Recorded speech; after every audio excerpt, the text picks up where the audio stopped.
16일 수요일 한반도는 대체로 흐리고 평안도와 함경남도 또 황해도 등에 가끔 비 오는 곳 있겠습니다.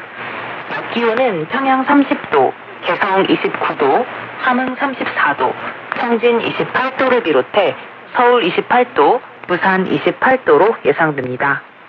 바다의 물결은 동해북부 최대 1.5m, 서해북부 최대 1m로 일겠습니다. 저희가 준비한 소식은 여기까지입니다.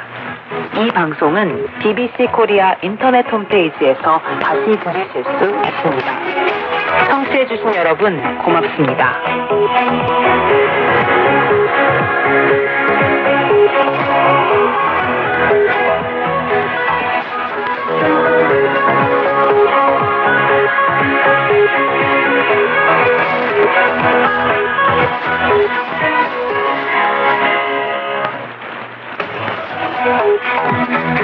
여러분은 지금 BBC 코리아 방송을 듣고 계십니다.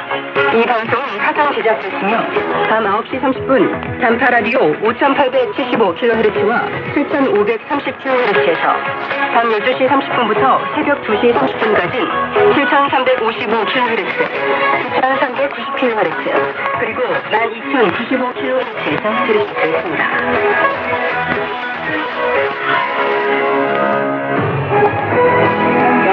안녕하십니까. 한국 서울에서 보내드리는 BBC 코리아 방송, 저는 정다민입니다. 한국 국회는 지난해 10월 발생했던 이태원 압사 사고에 대한 정부의 안전관리 소홀 책임을 물으며 행정안전부 이상민 장관에 대한 탄핵소추안을 지난 2월 의결했는데요. 헌법재판소가 167일 만인 이달 25일 이에 대한 기각 결정을 내렸습니다.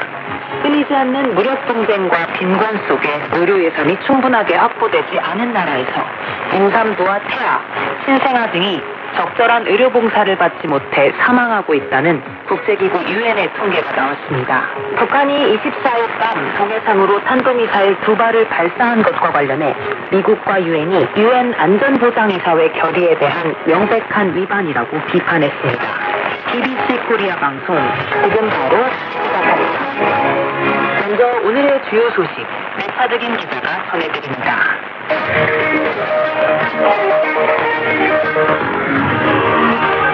북한이 동해상으로 탄도미사일 2발을 발사한 것과 관련해 미국과 유엔이 안전보장이사회 결의에 대한 명백한 위반이라고 비판했습니다.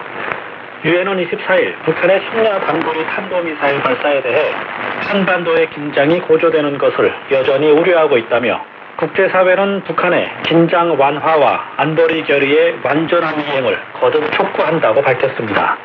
미 백악관 대변인도 이날 미국은 북한의 탄도미사일 발사를 규탄한다며 북한의 이 같은 행동은 이웃 국가와 국제사회에 위협이 된다고 지적했습니다. 미 국무부 대변인 역시 북한의 긴장을 고조하는 행위를 자제하기를 촉구한다고 말했습니다. 앞서 북한은 이날 오후 11시 54분과 11시 59분쯤 각각 동해상으로 탄도미사일 2발을 발사했습니다. 이날 탄도미사일 발사는 미국의 핵추진 잠수함 아나폴리스함이 제주 해군기지에 입항한 데 대한 반발 성격으로 분석됩니다. 북한의 미사일 발사는 지난 22일 서해상으로 순항미사일 여러 발을 발사한 이후 이틀 만입니다. 미국 정부가 최근 판문점 공동정비구역을 통해 월북한 주한미군 트래비스 킹 이병 문제와 관련해 북한과의 접촉을 시도하고 있다고 밝혔습니다. 미 당국은 그러나 아직까지 북측으로부터 구체적인 답변이 오지 않는 등 북측과의 실질적인 소통은 이루어지지 않고 있다고 전했습니다. 미 국무부 대변인은 현지 시간 24일 킹이병 신변과 관련해 북한과 어떠한 실질적인 소통도 하지 못했다면서 우리는 킹이병의 소재를 확인하고 그의 안전에 대한 정보를 원하고 있지만 북한으로부터 아직까지 어떠한 실질적인 답변도 받지 못했다고 말했습니다.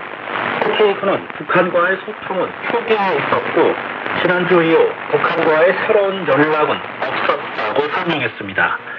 미 정부는 킹 이병의 월북 동기 등에 대해서 국방부가 관련 사실을 수집하고 있지만 공유할 내용이 없다고 답했습니다. 앞서 킹 이병은 지난 18일 판문점 공동경비구역을 견학하던 중 무단으로 군사 분계선을 넘어 북한으로 넘어갔습니다. 러시아가 우크라이나 동부 도네츠크 주변 지역을 집속탄으로 공격해 어린이 1명이 숨지고 여러 명이 부상을 입었다고 우크라이나 당국이 밝혔습니다. 도네츠크 주지사는 현지 시간 24일 마을의 물가에서 사람들이 휴식을 취하고 있을 때 러시아의 공격이 발생해 10살 난 남자아이가 숨졌다며 이같이 말했습니다. 사망자 외에도 4명의 어린이가 부상을 입은 것으로 전해집니다. 집속탄은 1개의 폭탄 안에 또 다른 소형 폭탄들이 들어있는 무기로 세계 120여 개국이 사용을 금지한 국제협약에 서명한 바 있습니다. 러시아는 우크라이나를 침공한 이후 집속탄을 반복해서 사용해왔습니다. 최근 우크라이나가 미국으로부터 집속탄을 지원받자 러시아는 집속탄 사용을 더 늘리겠다고 주장한 바 있습니다. 러시아는 이날 집속탄 공격에 대한 구체적인 입장을 아직 내놓지 않았습니다. 2023 여자 월드컵이 오스트랄리아와 뉴질랜드에서 개최된 가운데 한국 여자 축구가 아쉬운 패배로 조별 예선 첫 일정을 시작했습니다. 한국은 한반도 시간 25일 오스트랄리아 시드니 경기장에서 열린 콜롬비아와의 경기에서 0대2로 패했습니다. 이에 따라 한국은 앞으로 모로코와 도이칠란드와의 경기에서 모두 승리해야 16강을 바라볼 수 있는 불리한 위치에 놓였습니다. 지금까지 한국 여자 축구의 월드컵 성적은 부진한 것으로 평가됩니다. 앞서 한국은 첫 월드컵 무대였던 지난 2003년 미국 대회 당시 브라질과 1차전에서 0대3으로 패배한 바 있습니다. 지난 2019년 프랑스 대회 역시 1차전에서 개최국 프랑스를 넘지 못해 16강 진출이 좌절된 바 있습니다. 한국은 오는 30일 한반도 시간 오후 1시 30분 모로코와 2차전 경기를 치를 예정입니다.